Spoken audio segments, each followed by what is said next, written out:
Hi, I'm Jack Draper. Shout out to QualityShot Tennis.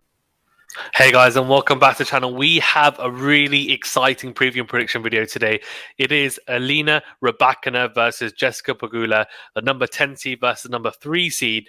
But Rybakina goes into it as the favorite, I think. Despite the head-to-head, I think Rybakina goes into the favorite. We're going to break it down, of course. We're going to look at their previous matches.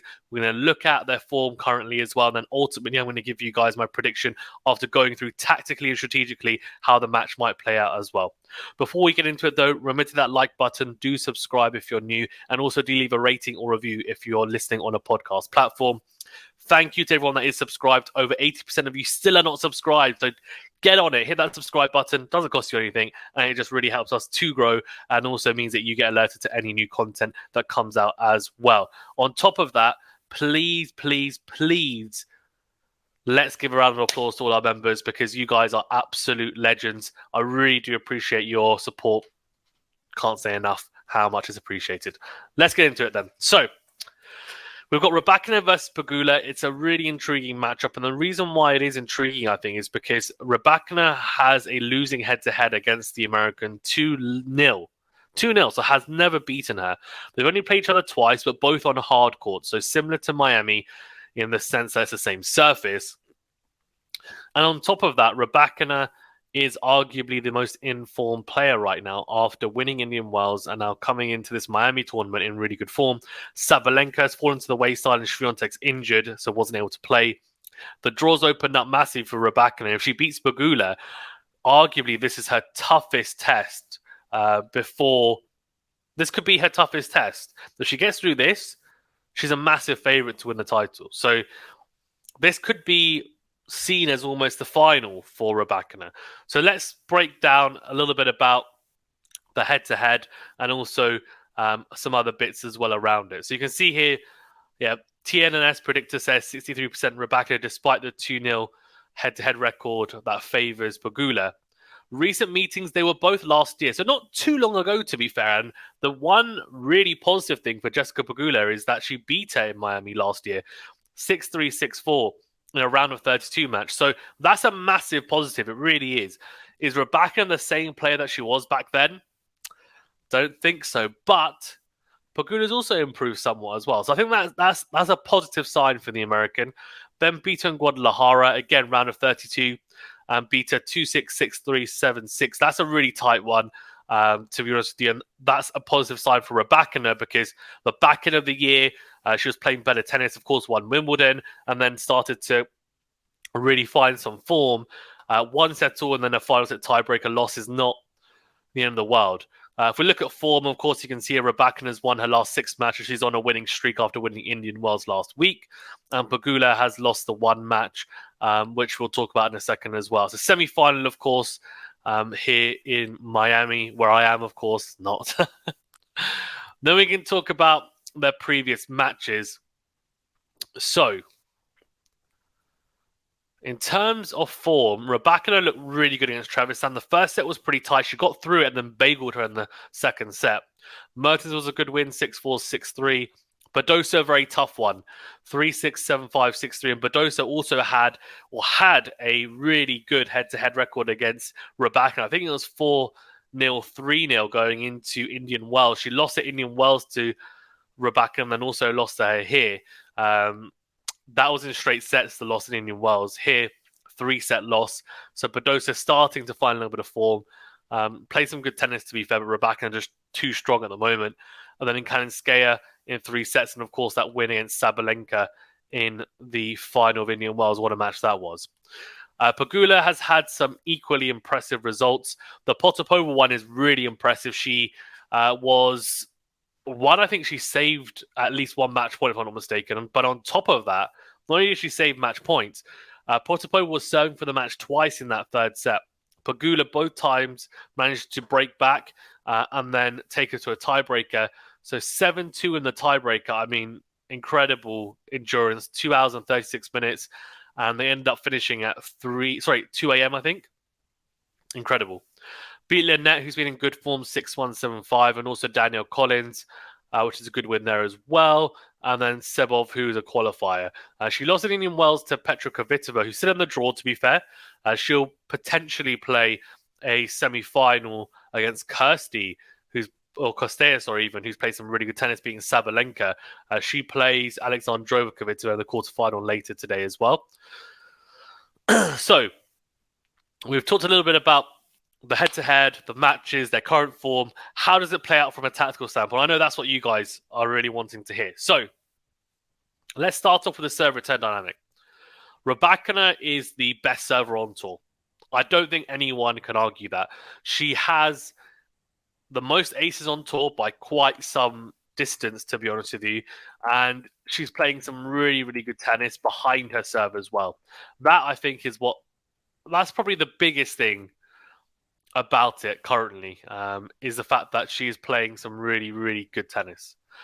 So if we were to look at aces in 2023, Rybakina has hit an incredible amount of aces. She really has. She's hit 155 aces, which is just incredible, to say the least. Her first serve points won percentage is at 74.6% and 52.3% behind her second serve. Really impressive. I mean, it's just so good. So good. She is the best server on tour. I'm looking at the WTA stats in front of me, and Caroline Garcia, it says here, has 170 aces. Is that right? Wow, if that's right, then that's very impressive in 2023. I don't know if WTA have that correct, but maybe it is.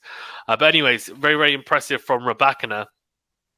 And that's going to be the biggest issue, I think, for Pegula, is trying to get an inroad into that serve. It really is, I think, in my opinion anyway. I think it's going to be very, very tough. She has not only a massive serve, but I think it was at the Australian Open, she was hitting 69% of unreturnable first serves. Ridiculous. I mean, that literally means you're not even getting into the point for the most part against her, which is just, I mean, I can't believe that stat is actually a thing, to be honest with you. On top of that, what she's done really well recently is improve her movement for the 1+ shot. She's not, I feel like in the past, she wasn't maybe the quickest to adjust her 1+ receiving position to the return. Now I feel like that's improved. It has. So not only does she hit her spots, and she has this very kind of low toss for such a tall girl at 6 foot, but it's super effective, very consistent. Her second serve, good kick serve as well. Pegula is a very good returner, though. Now, that's where it gets interesting, because Pegula is a very good returner. I think, she's on the returns that she's 13 on tour at the moment. So number 13, which is really impressive. 41.9% of first serve return points won. Not bad. 57.7% of second serve points won. Return games won percentage 46%, which is very high. That's actually number 6 in terms of that breakpoint conversion. She is actually okay. So she's not the best at converting, but she gets a lot of chances by the looks of it. Return points won. Yeah, she's up there, number 9. So she is a very, very good returner. I think is really the gist of it. But what she tries to do very well on the return is try and be aggressive. Now, against Rybakina, it's going to be an interesting little matchup and battle, because she will get dragged out wide. She will get pushed down the line as well and be on the stretch a lot. The big question is going to be, can she get back not just returns, but meaningful returns? Because that first strike from Rybakina, if it's anything short, she's most likely going to put it away, or she's going to be in control of the point from the off, and it's going to be very unlikely that Pegula is going to win those points. So for Pegula, it's going to be interesting to see how far she stands back. Is she going to stick to the baseline? Is she going to try and take it early?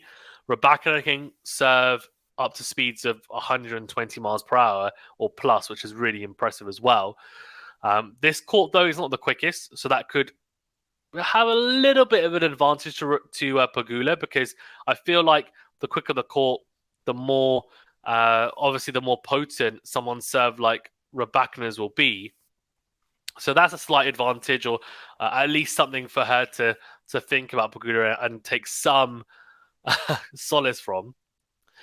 On top of that, we're talking about then the Pegula serve to Rybakina. Now, Rybakina's returning is not the best. It's not.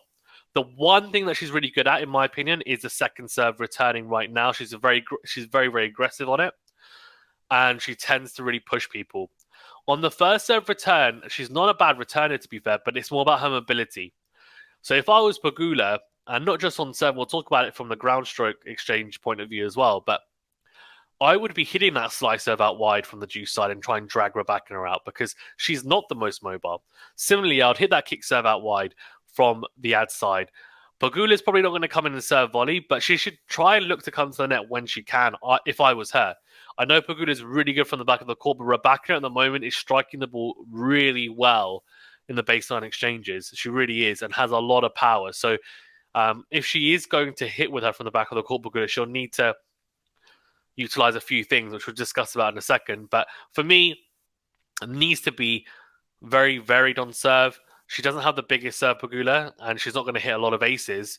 But what she can do is drag Rybakina around on the return position, make sure that she gets a lot of open court to aim at Pegula as well, potentially go behind Rybakina, make her think, make sure that she's not getting into a rhythm on return. And also the biggest thing of all is make a high percentage of first serves in, because if she makes a high percentage of first serves in and serves and hits her spots, she's going to get 3 points against Rybakina, no doubt. She might not get a lot of aces, but she'll get some on return serve. She'll get some errors from Rybakina, and it'll just be a lot more comfortable for her, and she'll feel less under pressure, that's for sure. So then if we talk about the baseline exchanges, so forehand to forehand, and then I'll talk about it more generally. Forehand to forehand is an interesting one. Pegula's got a massive forehand. And not just the forehand, the backhand as well. Both wings really good. And that is, in my opinion, the best thing about Pegula's game is her power baseline game. However, Rybakina also now has that power baseline game plus being a big server. And that's the issue that Pegula might face. If I was Pegula, I would utilize her strengths, which is her power, but I would be trying to make Rybakina move as much as possible. And if I was Pegula, I would be the one that's trying to take the initiative first. That doesn't necessarily mean hitting massive and going big and taking massive risks close to the line. All it means is changing direction first. If I was Pegula, I wouldn't want to have loads of exchanges down the middle of the court because it's not going to be beneficial, in my opinion, for her. And even if the rallies get longer, I know a lot of people think that against Rybakina you're going to win, but actually her shot tolerance is a lot better than people give her credit for. And not just that, but if it gets longer, she tends to get comfortable and then pull the trigger. So if I was Pegula, I would maybe even slice a little bit into her backhand of Rybakina, get her to get down low, make it a bit uncomfortable for her, hit that forehand cross court with a lot of topspin, drag her out, and try and open up the court as much as possible. Get her moving around.